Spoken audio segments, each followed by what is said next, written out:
Today is November 2nd, and 80 years ago today, the crew of the 5 Grand conducted a bombing mission in Merseburg, Germany.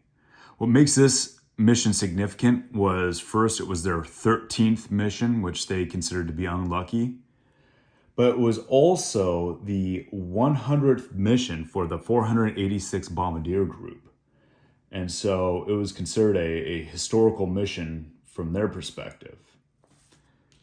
Now, Merseburg, before we get into the story, taking a look at our map, and we have Germany here. Here's Berlin, there's Leipzig, and just west of Leipzig is Merseburg. A little hard to see on this map because you can see it's pretty worn here, and it's a much older map.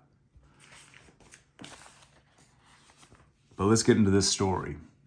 Merseburg, Germany. This was our worst mission, only we didn't know it at the time. Had we believed in 13 being an unlucky number, we would have been really frightened. As it was, we refused to call it our 13th mission, but titled it 12B instead, just to get rid of the jinx.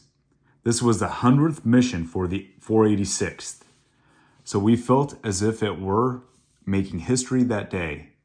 Got up at 3:30, briefed at 4:30 for an oil plant, and took off at 7:15. So that would have been their target, oil plant.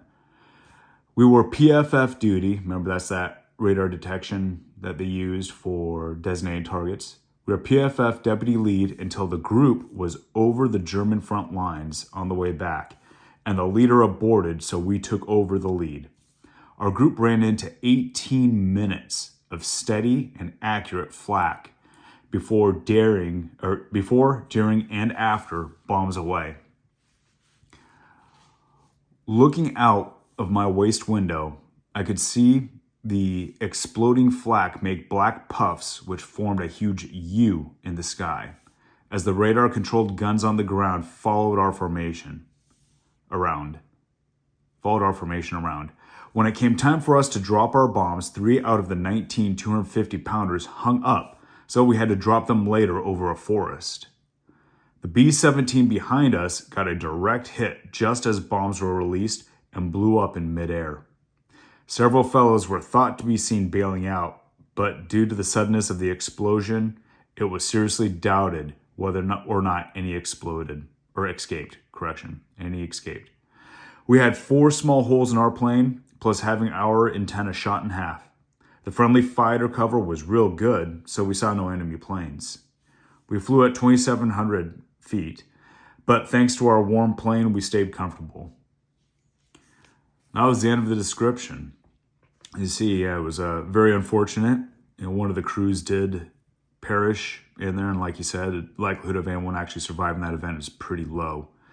And even in other plane issues and explosions, it was very common for the crews to have very few survivors, if any at all.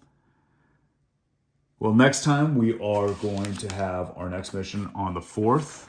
It's only a couple of days, and then another one on the 6th.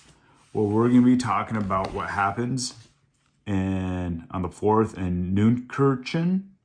I'll figure out the pronunciation of that. And on the 6th, Neumünster. So you notice we also have multiple other ones really starting to wrap up on these bombing missions as we continue with the Allied push deeper and deeper into German lines.